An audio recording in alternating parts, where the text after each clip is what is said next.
How about this camp weather? Kool-Aid camp around here. Camp Kool-Aid, unbelievable. It was like 75 yesterday. It's crazy. It'll be like 100 when we play Furman here in a few weeks. But anyway, it is what it is. Got not very tough elements out here today, but I told them you got to be great. You got to have a little luck along the way, right? Yeah. And they're off to a good start. They got a little lucky here in camp, but as coaches, we don't like it. It is what it is. But our last full scrimmage, like I said the other day, we get 2 full scrimmages, and that's it. They changed those rules, and then we had you get some other days. We'll have a few live plays on Monday, and then that's pretty much it from a live standpoint as far as to the ground. We'll still have a lot of competitive work, full speed, like we always do. We always practice fast and physical on Tuesdays and Wednesdays of game week. Full pads Tuesdays, shells on Wednesdays. But it's all full speed thud. You try to stay on your feet. So, two full days alive. I thought we got better in some areas today. I thought our defense responded. Outside of, I was very disappointed in our overtime period defensively, but and offensively. We had a couple penalties and really did a poor job defensively. We kind of split the team up with ones on Tuesday, but we mixed it up all day, and again, some really good things. But we had 2 turnovers, a good interception by 20 and one by 23.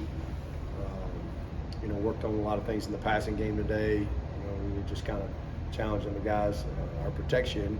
I'm pretty pleased with that first group and what they're doing right now. And then we got some guys that were kind of cross-trained in some other areas, with our 2s and 3s. But good day. Got done what we need to get done. I don't think anybody got hurt. We got some guys that we put on a pitch count a little bit today, and a couple guys that we held. But we're trending in a good spot. So I'm thankful that because there ain't but one way to get ready. You got to go play, and it is what it is. You can't.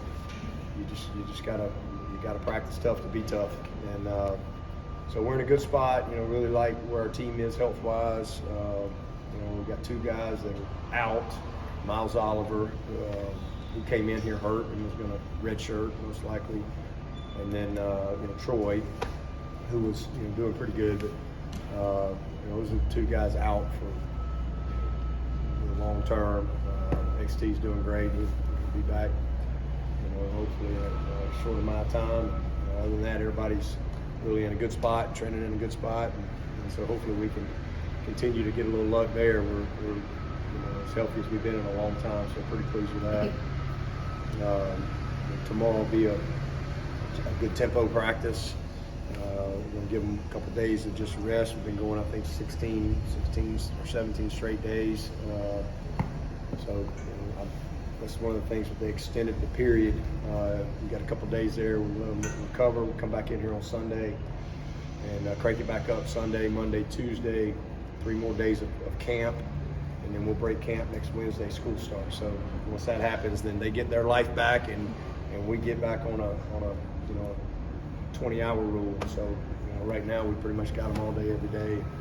Just trying to get a lot of things. We worked on a lot of situational stuff today, a lot of miscellaneous plays, a lot of miscellaneous things that can happen in the course of the game that you got to be ready for.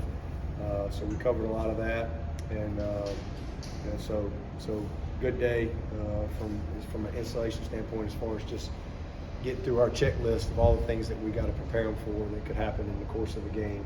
And then once we get to next week, really, like I said, a little live on Monday, and then it's all game prep from there, and just getting them healthy, getting them fresh, getting the fatigue. They're fatigued, getting the fatigue out of them, and really locking in on who's going to play, getting in our scouts and all that stuff. We're still repping 3 groups every day, so that can create a little bit of just a little more frustration than you normally have when you got a lot of guys that are repping. It's a little bit of a moving mixed bag there, So we're in a good spot. We just gotta keep grinding. Got a ways to go. Got 2.5 weeks, and we're gonna need all of it. Why'd you have the guys running after practice? Did you do something wrong? They always run after practice. We always run. It's just we got a lot of position running that we do. So it's kind of stuff we track, from a conditioning standpoint. But we always run after practice. Some groups do, some groups don't. It really depends on the position group, and then you got your team stuff from time to time that we do.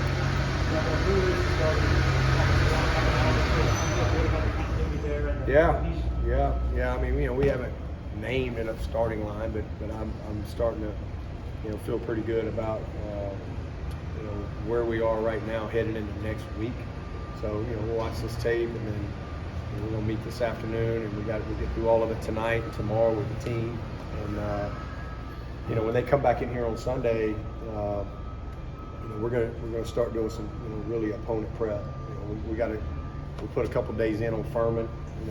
We'll spend Sunday, Monday really kind of putting a little bit of work on them, because we get back here, we play Labor Day night, and that's Saturday for us, but it's Monday for the rest of the world. So we roll in here about 4:30 in the morning, and you wake up the next day, it's Tuesday, and you play against Saturday. So that's a really tough challenge. So we've done all of our preliminary work as coaches, but we need to really prepare the team and get a good foundation, so when we do come in on that Tuesday, they're not starting from ground zero. We need to have some type of foundation and working knowledge. So we'll spend some Sunday, Monday on Furman and on Clemson, kind of a combination of that, because it'll be double day on Monday, tough day.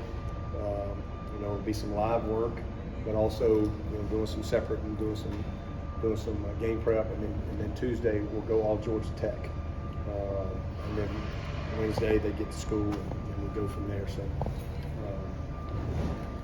we're in a good spot. I can't remember what was your answer? Oh, the line. Yeah. So I was going to tell you, we'll finalize our personnel once we watch this tape, and then we get back into our game prep mode Sunday. Then we'll say, okay, this is kind of where we are, and we might have a couple of guys that's still going to be close, but we got to start honing in on the opponent, and we got to start getting ready. We can only take 80, so we got to start seeing, okay, well, who do we think that 80 is for this game, and then start repping that way. And once you get on the clock on Wednesday, you can't rep 3 groups. You got to make do with the time that you have. So we got a good plan for that. We have for a long time. It just changes how you can practice. Has anyone really stepped up in XT's absence right now? We got 4 starters at DN, so I don't. That's why we didn't put a depth chart out. Because we don't. I don't care who runs out there first. Those guys are really good, and they can all play. So we're fortunate that we've got depth there. But XT, KJ, Maskell, and Miles they're all starters at the position, just the way it is. So we got 3 starters still, so it knocks our depth down a little bit, but hey, it gives Swin a little more opportunity. He's done a heck of a job for us. What's that? Quarterbacks. I thought they both. We really only rep 3, but I thought they both did some really good things, and then they both missed a couple of plays too. We had. Cade, for example, had a really nice big play, and then took a sack. And again, that's purple jersey syndrome. Once he gets lit a couple of times, he'll get rid of it. So took a sack in the red zone, and then had one bad decision that he'd like to have back. And then DJ, I thought, played really actually pretty clean procedurally. He played very clean with his decision making.